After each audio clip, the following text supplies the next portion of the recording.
Reading The Unknown Reality by Jane Roberts, a Seth book, Volume 2.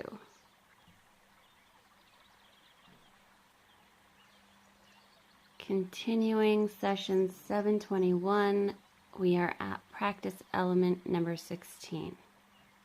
Seth states, when you find yourself within a dream, tell yourself you will know what happened before you entered it, and the past will grow outward from that moment. Again, there will be no place where time will stop. The time in a dream does not quote-unquote displace physical time. It opens up from it. Exterior time, again, operates in the same fashion, though you do not recognize it. Time expands in all directions and away from any given point. The past is never done and finished, and the future is never concretely formed.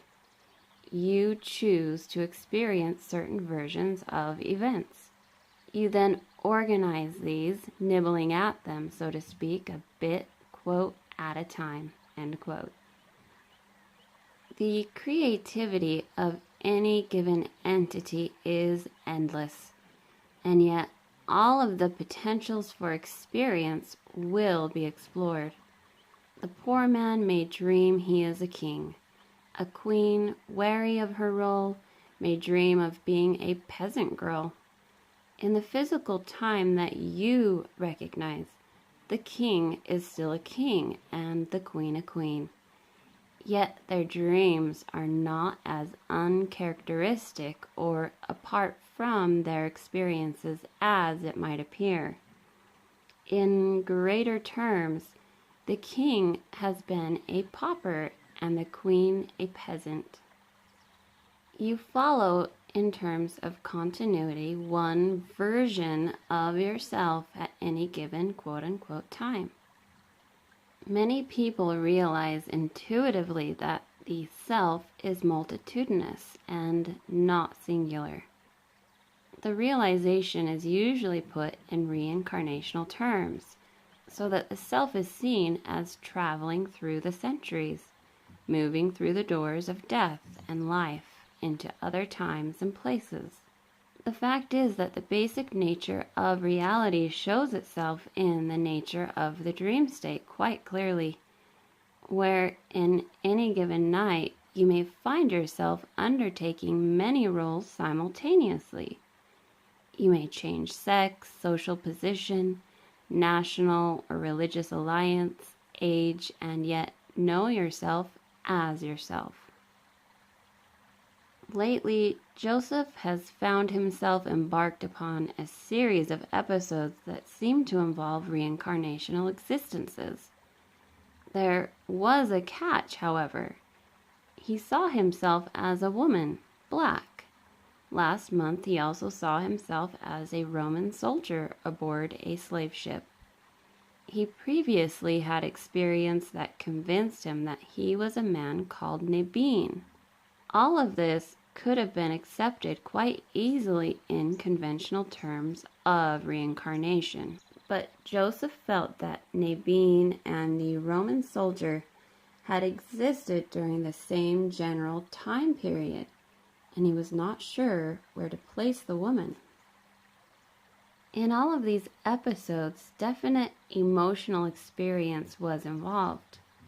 Also connected was an indefinable but unmistakable sense of familiarity. Space and time continually expand, and all probabilities of any given action are actualized in one reality or another. All of the potentials of the entity are also actualized. Quite literally, you live more than one life at a time. You do not experience your century simply from one separate vantage point, and the individuals alive in any given century have far deeper connections than you realize. You do not experience your space-time world then from one, but from many viewpoints. If you are glutted, sated with a steak dinner, for example, in America or Europe, then you are also famished in another portion of the world, experiencing life from an entirely different viewpoint. You speak of races of men. You do not understand how consciousness is distributed in that regard. You have counterparts of yourself. Generally speaking, the people living within any given century are related in terms of consciousness and identity. This is true biologically and spiritually, through interrelationships you do not understand. Joseph was, quote, picking up, end quote, on lives that, quote unquote, he lived in the same time scheme. In this way and in your terms, he was beginning to recognize the familyship that exists between individuals who share your earth at any given time. Each identity has free will and chooses its environment as a physical stance in space and time. Those involved in a given century are working on particular problems and challenges. Various races do not simply, quote unquote, happen, and diverse cultures do not just appear. The greater self, quote unquote, divides itself, materializing in flesh as several individuals with entirely different backgrounds, yet with each embarked upon the same kind of creative challenge. The black man is somewhere a white man or woman in your time. The white man or woman is somewhere black. The oppressor is somewhere the oppressed. The conqueror is somewhere the conquered. The primitive is somewhere sophisticated, and in your terms, somewhere on the face of the same earth in your general time. The murderer is somewhere the victim, and the other way around, and again in your terms of space and time. Each will choose his or her own framework according to the intents of the consciousness of which each of you is an independent part. In such a fashion are the challenges and opportunities inherent in a given quote-unquote time worked out. You are counterparts of yourselves, but as Rupert would say, living quote-unquote eccentric counterparts, each with your own abilities. So Joseph quote-unquote was Nabin, a scholarly man, not adventurous, obsessed with copying ancient truths, and afraid that creativity was error, authoritative and demanding. He feared sexual encounter, and he taught rich Roman children.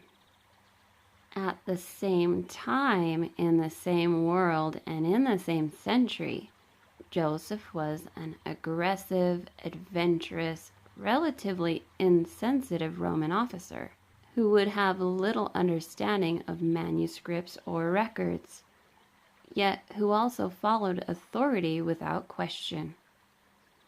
In your terms, Joseph is now a man who questions authority, stamps upon it and throws it aside, who rips apart the very idea structures to which he, quote-unquote, once gave such service.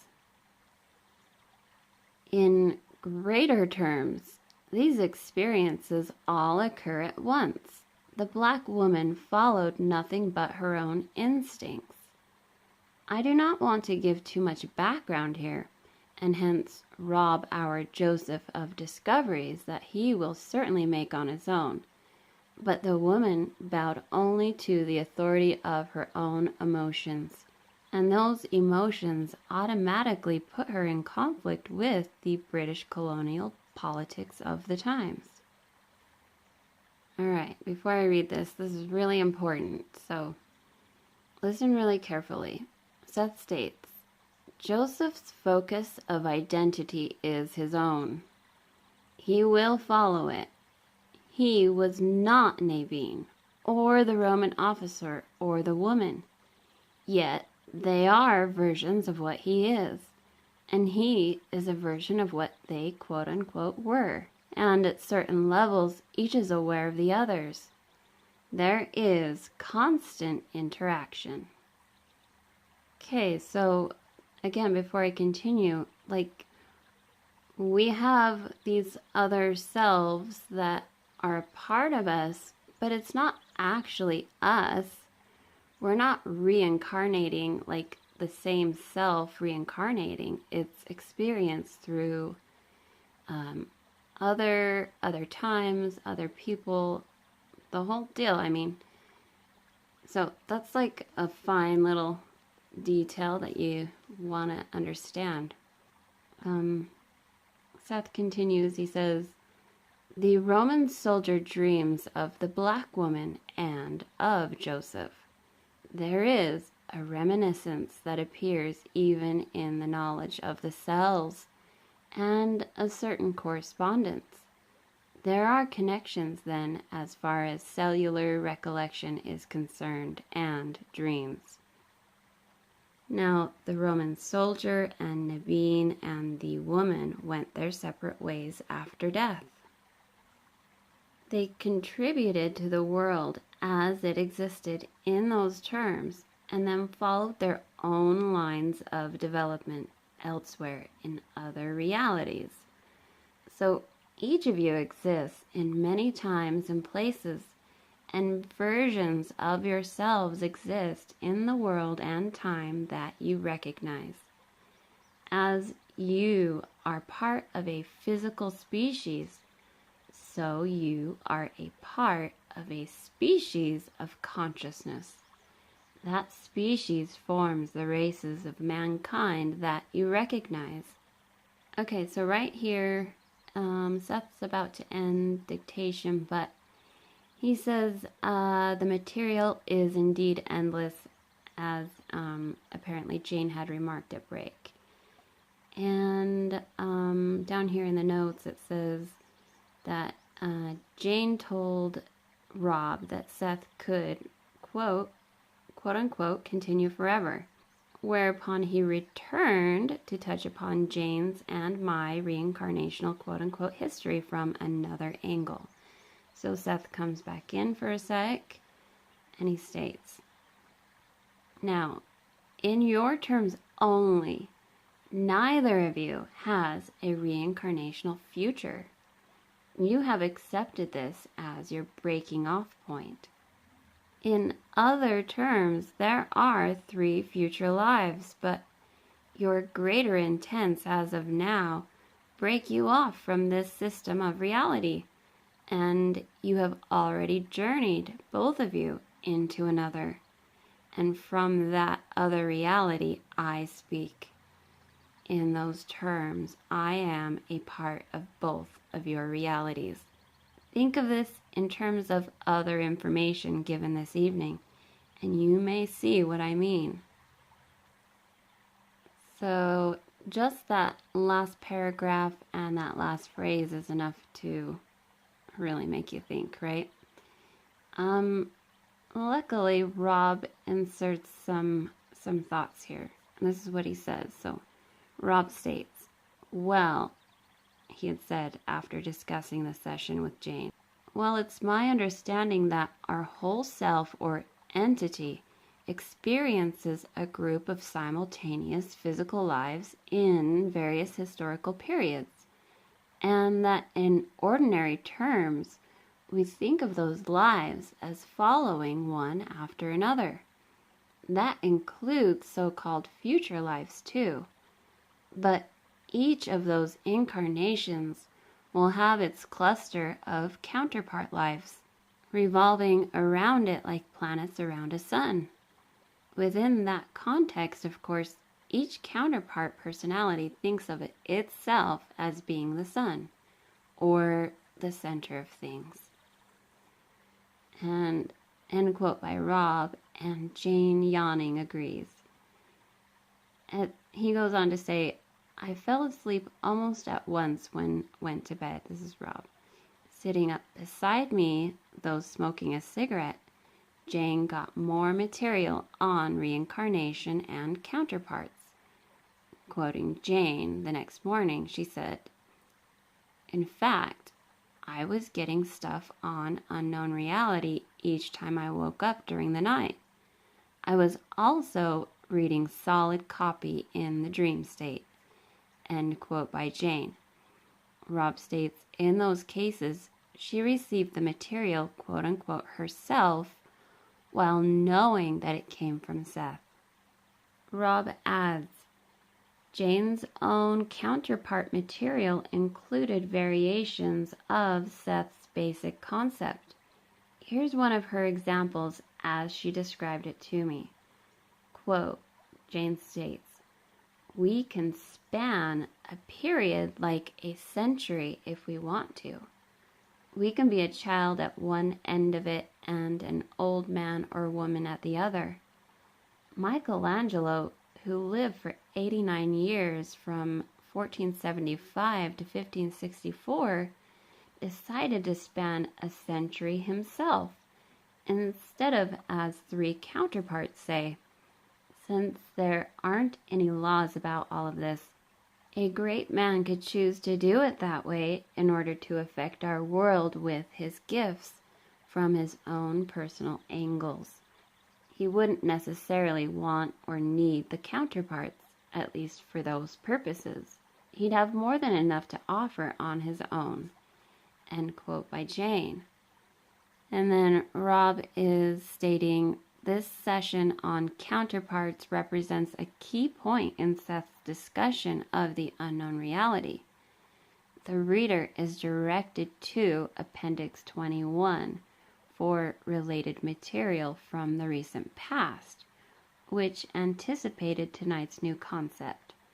Some earlier intimations of the counterpart concept are also briefly discussed there.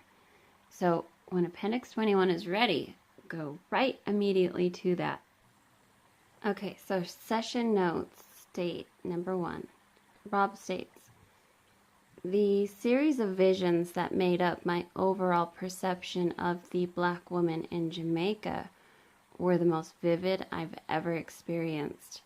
For me, they had a most unique, thrilling, immediate quality and strong emotional involvement.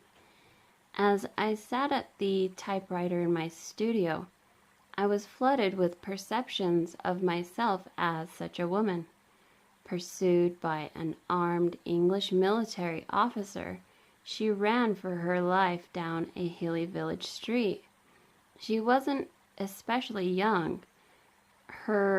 My name, Mommy, or Mommy, spelled differently. An illiterate but shrewd, very strong personality who was acting in rebellion against the colonial authority of England in the early 1800s. She escaped that time and lived to struggle often against such forces on the island. After the experience was over, I wrote a description of it and made 2 pen and ink drawings. Full-face self-portraits that hardly look like the me I know. One of the drawings is very successful and I plan to do an oil painting from it. I'm most gratified that some of the Jamaican visions were externalized, that I didn't see all of them within as I did for the Roman series. That is, with open eyes, I saw fleeting, hectic images in the studio.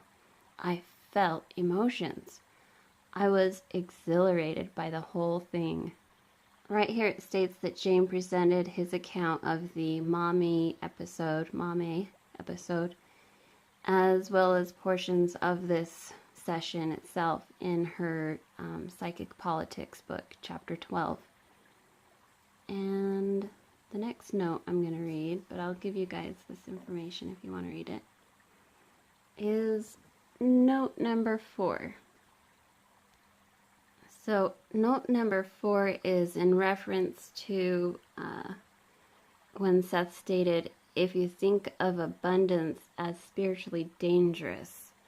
So if you're interested in this, this type of thought, if you have this type of thought or want more information on it, see chapter 13 of The Nature of Personal Reality, the first 2 sessions in chapter 13.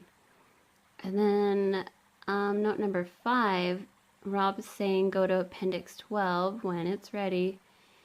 But in it, Rob quotes Seth from the class for June 23rd, 1970, as excerpted in the appendix for Seth Speaks. It states, quote, in this reality, so this is Seth, in this reality, each of you very nicely emphasize all the similarities which bind you together. You make a pattern of them, and you very nicely ignore all the dissimilarities. If you were able to focus your attention on the dissimilarities, merely those that you can perceive but do not, then you would be amazed that mankind can form any idea of an organized reality. End quote by Seth. You guys can read notes 6 and 7 if you want, but note 6, the book Through My Eyes, which would be Rob's book, he did some writing on it, but he never did publish it, to my knowledge. So note number 8, again, is referencing Appendix 12 for the moment point. You can see his note 11, which I will read, I should read, anyways, when I read Appendix 12. And he states, one of the references also included in that note can be traced back to his material on reincarnation, moment points, and dreams in the 668th session for chapter 19 of The Nature of Personal Reality. Okay, so I will put that link. And note number 9.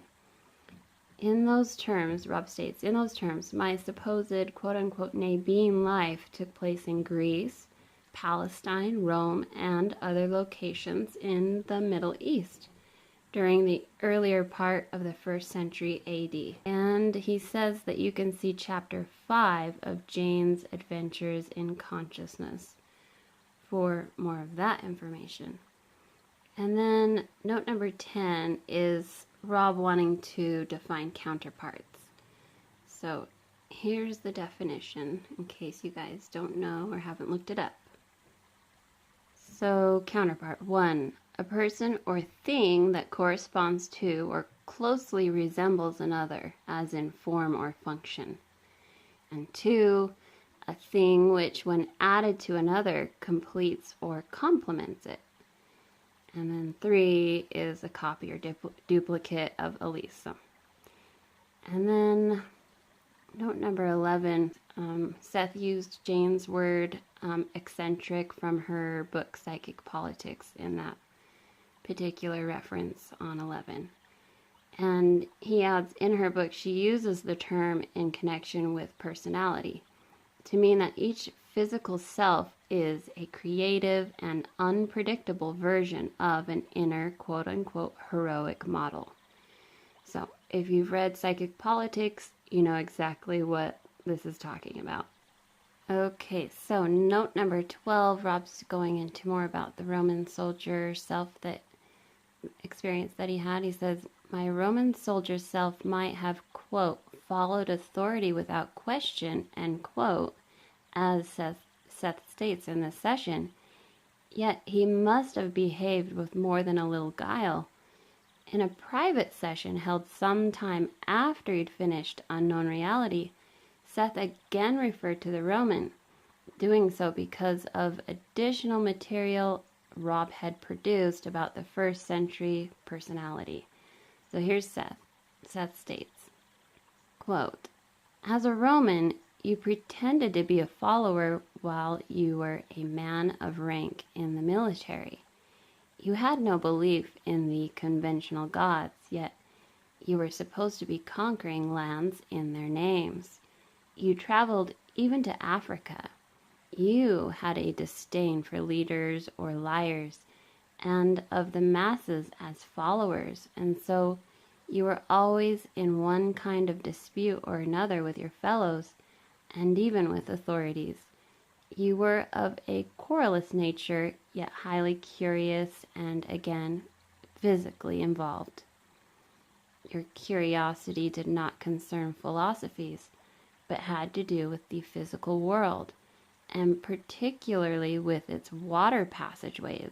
End quote by Seth. And note 13 goes more into that again. Rob states the, quote, constant interaction, end quote, that Seth mentioned as involving myself, Nabine, and the Roman soldier and the black woman, Mame, obviously takes place on other than usual conscious levels. At least in my case, that is. For while I was having experience as the Roman, for instance, I had no feeling for Nabine or Mame.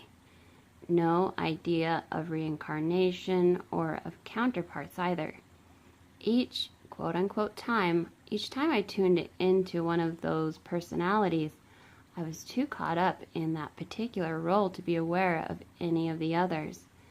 Now, however, as I write this, I can at least feel ideas about them in the back of my mind.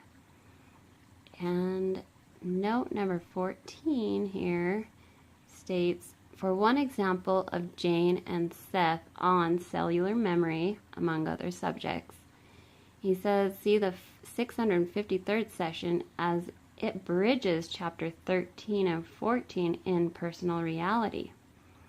Jane also discusses some of the material in that session in chapter 17 of her Adventures in Consciousness book. And note 15, he states, in Appendix 18, I discussed to some extent the relationship involving Jane, Seth, and me, or Rob. I chose not to study this paragraph of material in Appendix 18 because in it, Seth mentions what I take to be probable lives involving Jane and me when he speaks of our future lives, rather than reincarnational involvements we've had with Seth that, quote, actually happened, end quote. Seth refers to evocative situations here, though. One of them possibly being a kind of counterpart relationship among the three of us in another reality. So, when Appendix 18 is ready, go to that, and it definitely gets interesting. I don't have complete recollection of it, but I know what he's talking about. So all of them being counterparts of each other, living in similar times, or the same times, really. And note 16 you guys can read, and that is the end of the session. And the next session, my little notes just say it's about becoming conscious within dreams, continued. But there is more to that. So it says 722, session 722 will be about pseudo-objects and neurological ghost images, you and your counterparts. So that will be the next session. Check back when that's ready. And as always, thank you for watching, you guys.